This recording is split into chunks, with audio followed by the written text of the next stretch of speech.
People of the internet, welcome back to another video. It is I, Don Thomas, back in here with another one. As always, folks, thank you for tuning into these videos. The likes, the comments, the subscribes have all been greatly appreciated, folks. Thank you so much for the support. Without further ado, you see it in the thumbnail, you see it in the title. I have a question, man. At first, I didn't want to speak on this. I know I'm a few days late, because at first I didn't want to touch on this topic. You know, I've said it before on videos. I don't like politics. I don't care for politics. I don't even believe in politics, honestly. I don't believe in the authenticity of politics, right? But I had this story. I'm thinking to myself, I'm watching, I'm seeing, I'm like, yo, I want to pose a question. Like, my question is, why doesn't retirement apply to government officials or House members or political members, the president, things of that nature? Why does retirement apply to corporate America? Retirement applies to sports. Retirement applies to a lot of sectors of labor, except U.S. government officials, politicians, presidents, whatever you want to call it. Why is that not a thing? In America, I believe the retirement age is 65. Or I think they raised it to 67, or whatever the case is. And that at that point, you know, you've done your due diligence or your due justice as a, you know, upstanding working citizen in America. You bow out. You collect your 401k, your Social Security, whatever the case is, and you sail off into the sunset. You do whatever it is what you want to do with your time, your money, whatever the case is. But oh no, not here in America, not in the White House, not in the American government. I'm confused as to why they bypass those rules. And I'm trying to watch my words because don't want to be considered an ageist, because that's what they'll call you. Of course, guys, you see what I'm talking about here. I'm referring to recently, a few days ago, or majority of us saw, if you didn't, or maybe you don't follow American politics, whatever the case is, Mitch McConnell, which I'm now learning, because honestly, I did not even know or care. I'm now learning he is the minority leader of the United States, right? The Senate minority leader of the United States. I'm going to play the clip real quick. For those of you who may or may not have seen the video, I'm going to come back. We're going to dive into this a little bit more. I just want to continue to pose a question of why retirement isn't a thing in U.S. politics. After finishing the NDA this week, has been good bipartisan cooperation and a string of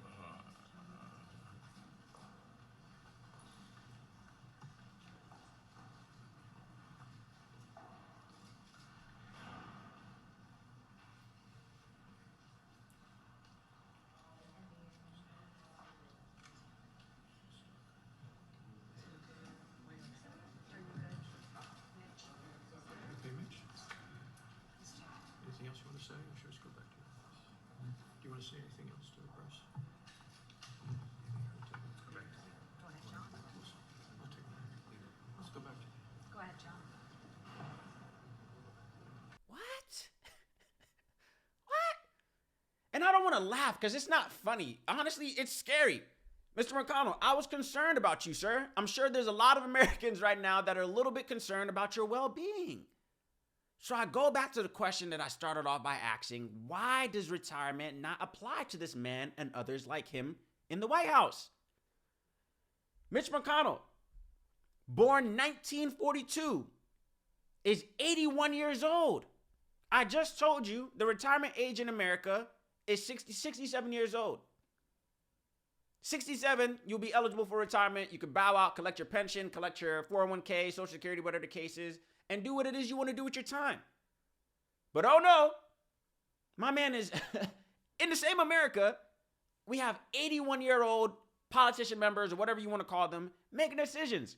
I learned this today. I didn't even know what my man does. I just know he's somebody important, right? So I researched it, of course, right? As the Senate minority leader, right, which is his role, what does the Senate minority leader do, you ask? What powers does minority leader have?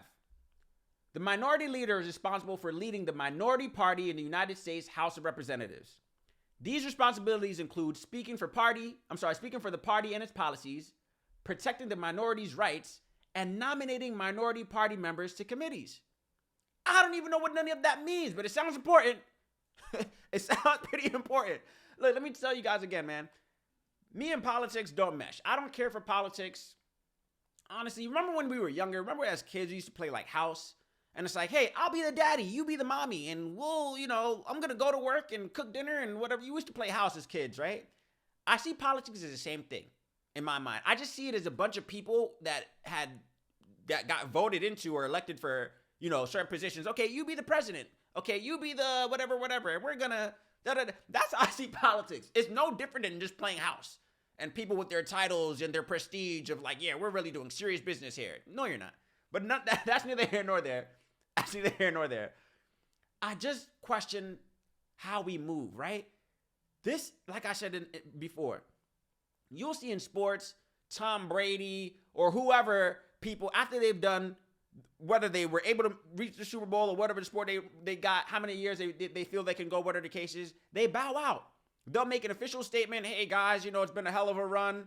I love the game, I love the sport, whatever the case is, but I've now decided that this is going to be my last season. And they bow out and people applaud.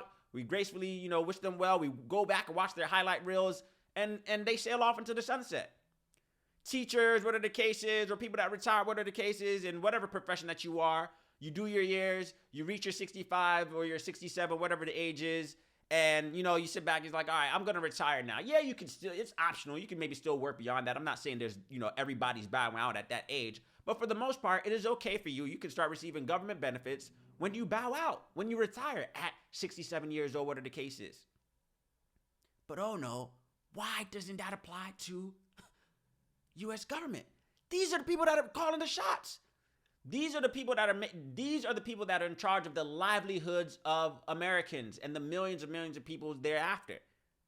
I don't understand. Is this the man? What happens in law, right? When you're getting in trouble with the law, whatever the case is, or the police pull you over, or whatever the case is, you're in a courtroom. What's the first thing they ask you? They ask you, yo, were you of sound mind and body when you whatever the case is? Or, some people will, they'll, let people walk away scot-free for claiming insanity. Like, all right, this dude wasn't all the way there, so we're going to whatever the case is. We do that. Why doesn't... Mitch McConnell, are you of sound mind and body, sir, to be able to, nominate minority party members and delegate? What's the other part I saw? Again, and all of this stuff is like, hoopla to me. I don't really know what it means. I'm sure there's people more knowledgeable in this sector of U.S. government, whatever the case is. What does the Senate minority leader do? A minority leader is elected for each chamber by the respective party caucuses. The minority leader develops the minority position, negotiates with the majority party, directs minority caucus activities on the floor, directs floor activity for the minority party, and leads floor debate for the minority party. I'm not the sharpest guy in the tool, but the clip that I just showed, does that man, Mr. McConnell, look like he is of sound mind and sound body to lead floor debate? And they'll call you ageist for even bringing this up. And that's why I was a little bit hesitant at first. I was like, I don't want to get canceled for, he's an ageist. He doesn't believe that old people should hold positions of power that, delegate the livelihoods of millions of people. They'll call you an ageist for that. They'll call you. So I wasn't going to speak on this, but it's just like, nah, bruh, that's not what I'm here to do. And I'm telling you, bruh, we got to start holding, it's about accountability, man. And then you wonder why they don't take Americans serious. You wonder why America and most other countries are the laughing stocks of the world. They don't take it seriously. You got Biden falling upstairs. You got, what's the other lady I saw? I don't even know her name, but they were strolling her out on a wheelchair and her too. Where it's like, come on, bro. And you're confused as to why we don't take America seriously? Again, I'm not trying to make a joke of this because it's very serious. I just want to know why we're not collectively coming across and saying, hey, you know what, Mr. McConnell? Come have a seat, sir. Bow out gracefully. Announce your retirement. How old is Biden? Isn't Biden like 80? How old is Biden? How old is Trump? All these dudes is like, I don't understand. It's like being a quarterback whose eyesight is, degrading and he can't even. Would you want a quarterback who couldn't see or couldn't read plays or whatever the case is? People in positions of power, we have to admit that there's a level of competency or, just rationale that must be maintained in order to fully execute that role or that position to the fullest abilities. Mitch McConnell at 81 years old, and I don't know, people will call it maybe if it was a seizure or whatever the case is. I'm sure there's some medical effect. And then the guy says, no, I'm fine. I think he came back and later and said, oh, no, I'm fine. Sir, I don't know if that is the case. That's all I'm saying. I'm not being ageist. I'm not saying that people who are 81 can't do some level of labor. I just don't know if somebody in that position, we would want collectively to start delegating and, whatever it was, minority leads, whatever it is he does. I just don't understand why we don't have a retirement age, just like we do in corporate America. Why isn't the retirement age in the White House or wherever else 65, 67, bro? Bow out. Why does that not apply here? Somebody educate me again. I don't know anything about politics. Educate me. Educate me on this one, guys. If you're knowledgeable on this one, what do you guys think, man? Do you feel safe knowing I don't want to make jokes of this, bro, but how do you feel knowing that a gentleman of such abilities, whatever the case is, whatever you want to call it, is the one calling the shots? It just makes you think, like, what are the conversations behind the scenes, the things that we don't see? What are these people of sound mind and body to be calling the shots, bro? Why not give somebody else a chance, bro? Why not give somebody else a chance to do that same deed? And I'll even rebuttal this, and I'll say this as well too. This is maybe even a call for us younger folks as well too, man. Like, we need more politicians. We need more mechanics. We need more plumbers. We need more engineers. I think, like, and I'm not saying there's none, but I don't know if the generation behind us, Gen Z or whatever the case is, do you guys aspire to be politicians? Do kids still, are kids still saying they want to be the president when they grow up? And are we encouraging them to do that? Or is everybody just going to be a TikTok star? Is everybody just going to be, whatever, a social media influencer? Do we even have people next up at bat who want to even be a Senate minority leader? So it's like, there has to be some type of medium. I don't know. Again, I don't really understand politics, but I understand, like, if we are all electing that, hey, maybe we do want to see younger people in office that are calling these decisions, then there has to be a generation behind us that actually aspires to do these things. I don't know. I'm not hearing too many kids talk about being, governors and leaders, and I don't know. But that's neither here nor there. Folks, what do you think on this one, man? Does Mitch McConnell and others like him need to gracefully bow out and give somebody else a chance in the role? I'm curious to hear your thoughts. Share your opinions down in the comment section below. As always, the support is greatly appreciated. I will catch you on the next one.